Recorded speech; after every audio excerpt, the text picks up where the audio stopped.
أن لا إله إلا الله وحده لا شريك له وأكبره تكبيرا وأشهد أن محمدا عبده ورسوله صلى الله على سيدنا محمد الذي أرسله إلى الناس كافة وبشيرا ونذيرا وعلى آله وأصحابه وسلم تسليما كثيرا كثيرا أما بعد محترم بزرگوں اور دوستوں، آخرت کی منزلوں میں سب سے پہلی منزل قبر ہے۔ اگر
اس کے ساتھ امر میں انعام و اکرام کا معاملہ ہوتا ہے. اس کے متعلق سورہ ابراہیم میں یثبت اللہ الذین آمنوا بالقول الثابت فی الحیاۃ الدنیا وفی الآخرہ. ایمان والوں کو اللہ تعالیٰ اس پکی بات کلمہ طیبہ سے دنیا و آخرت میں مضبوط رکھتا ہے. لیکن جب فاسق و فاجر یا بدکار شخص ہر سوال کے جواب میں یہی کہتا ہے ہائے افسوس میں نہیں جانتا، لہذا حکم ہوتا ہے کہ اس کے لیے جہنم کا بستر بچھا دو، جہنم کا لباس پہنا دو، جہنم کا دروازہ کھول دو. چنانچہ جہنم کا دروازہ کھول دیا جاتا ہے، جہنم کی گرم گرم ہوا آنے لگتی ہے اور اس کی قبر اس قدر تنگ کر دی جاتی ہے کہ پسینہ ایک دوسرے میں گھسنے لگتی ہے اور اس پر ایک اندھا اور بہرا فرشتہ عذاب کے لیے مسلط کر دیا جاتا ہے جو قیامت تک ایک لوہے کی گرز سے اس کی پٹائی کرتے رہتا ہے. مردہ درد اور تکلیف کے مارے چیختا ہے اور اس کی چیخنے کی آواز جنات اور انسان کے علاوہ ساری مخلوق سنتی ہے. حضرت زید بن ثابت رضی اللہ تعالیٰ عنہ فرماتے ہیں کہ ایک مرتبہ رسول اللہ صلی اللہ علیہ وسلم قبیلہ بنو نجار کے ایک باغ میں تشریف لے جا رہے تھے. اچانک وہ خچر جس پر حضور سوار تھے بہت تیز بھدکا اور اتنی تیز بھدکا کہ ڈرتا کہیں حضور کو گرا نہ دے. اس جگہ 5 قبریں تھی. حضور نے پوچھا کہ ان قبر والوں کو کون پہچانتا ہے؟ ایک شخص نے عرض کیا کہ میں پہچانتا ہوں. حضور نے دریافت کیا کہ یہ کس حال میں مرے؟ اس نے جواب دیا شرک میں. حضور نے فرمایا ان لوگوں کو قبر میں عذاب ہو رہا ہے. اگر مجھے یہ ڈر نہ ہوتا کہ تم لوگ اپنے مردوں کو قبر میں دفن کرنا چھوڑ دو گے تو میں اللہ سے دعا کرتا کہ تم کو بھی ان قبر والوں کے عذاب کا کچھ حصہ سنائی دے جو میں سن رہا ہوں. حدیث پاک میں آتا ہے کہ میت کے پیچھے 3 چیزیں جاتی ہیں، میت کے پیچھے 3 چیزیں جاتی ہیں، ان میں سے 2 لوٹ آتی ہیں اور ایک اس کے ساتھ رہ جاتی ہے. اس کے پیچھے اس کا مال، اس کے رشتہ دار اور اس کا عمل جاتا ہے. اس کا مال اور اس کے رشتہ دار واپس آ جاتے ہیں اور اس کا عمل اس کے ساتھ رہ جاتا ہے. میرے عزیز بھائیوں، سوچنے کا مقام ہے کہ وہ عمل جو قبر کی کٹن گھڑی میں کام آنے والا ہے وہ ہمارے پاس کتنا ہے، اور وہ آل و اولاد، وہ مال و متاع جو قبر کی اس کٹن گھڑی میں ہمارا ساتھ چھوڑ دیں گی، اس کو زیادہ سے زیادہ حاصل کرنے کے لیے ہم کتنے فکر مند ہیں. جمع کرنے کی کیا چیز ہے اور ہم جمع کیا کر رہے ہیں؟ حاصل کرنے کی کیا چیز ہے اور ہم حاصل کیا کر رہے ہیں؟ اللہ تعالیٰ سے دعا ہے کہ اللہ تعالیٰ ہم سب کو قبر میں جانے سے پہلے پوری تیاری کی توفیق عطا فرمائے اور ہمیں قبر کے عذاب سے بچائے. آمین. وآخر دعوانا الحمدللہ رب العالمین. بھائی تو چھوٹی عمر کے لیے ہم سے اچھا بولے دیکھیں ہم ان کے سامنے کچھ بھی نہیں. ایک دن مرنا ہے آخر موت ہے، ایک دن مرنا ہے آخر موت ہے، کر لے جو کرنا ہے آخر موت ہے. جگہ جی لگانے کی دنیا نہیں ہے، یہ عبرت کی جا ہے تماشا نہیں ہے. ڈرتا ہوں موت سے، ڈرتا ہوں موت سے مگر مرنا ضرور ہے. لرزتا ہوں کفن سے مگر پہننا ضرور ہے. رو جاتا ہوں غمگین جنازے کو دیکھ کر، رو جاتا ہوں غمگین جنازے کو دیکھ کر، لیکن میرا جنازہ بھی اٹھنا ضرور ہے.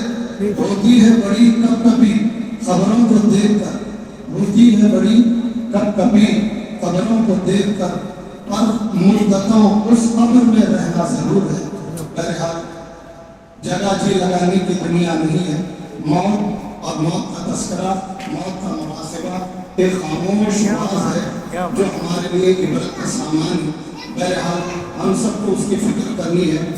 اب موت اور قبر کے سلسلے میں مدرسے اعظم کے طالب علم یعنی آپ کے سامنے تقریر پیش کر رہے تھے.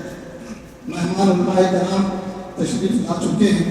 انشاءاللہ 2-3 طلبہ کے بعد وہ آپ حضرات کے سامنے جلوہ افروز ہوں گے. ان آنے والے مہمان اکابر علماء کرام کے ایمان افروز خطابات سے بھی ہم محظوظ ہوں گے.